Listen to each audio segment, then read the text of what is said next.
Assalomu alaykum, hurmatli kuzatuvchilar, kanalimiz a'zolari. Bugun haftaning yakshanba kuni ish faoliyatidamiz. Navbatdagi mijozimiz uy va kichik o'yinlar uchun kompyuter yig'dirdilar. Ko'rishingiz mumkin. Xo'p. Monitorimiz Zifler brendidan 2K 200 Hz li. Videoga e'tibor bermaysizlar, bu oldingizni borganimizniki. Xo'p, keysimiz shunaqangi Acer Gaming кейsidan bo'ldi. Platamiz Asus brendidan H610. Toshimizga kelsa Intel Core i3 12-avlod. Video kartamiz byudjetli RX 550 qo'yib turdik.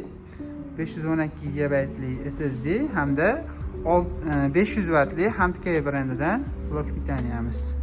Xo'p, klaviaturamiz original Afotech brendidan. O'zini adapteri hamda Bluetooth funksiyasi ham bor.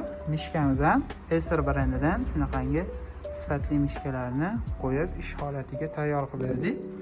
Monitorimizga keladigan bo'lsak, shunaqangi 90 gradusga bukiladigan funksiyalari ham bor. 2K kurvet monitor hisoblanadi. Xo'p, kovriklarini bonus tariqasida taqdim etdik. Kimga shunaqangi hamyonbop sifatli mahsulotlar kerak bo'lsa, bemalol Hilol.ga murojaat qilaverasizlar. Do'konimiz ish faoliyatida. Barchangizni do'konimizda kutib qolamiz.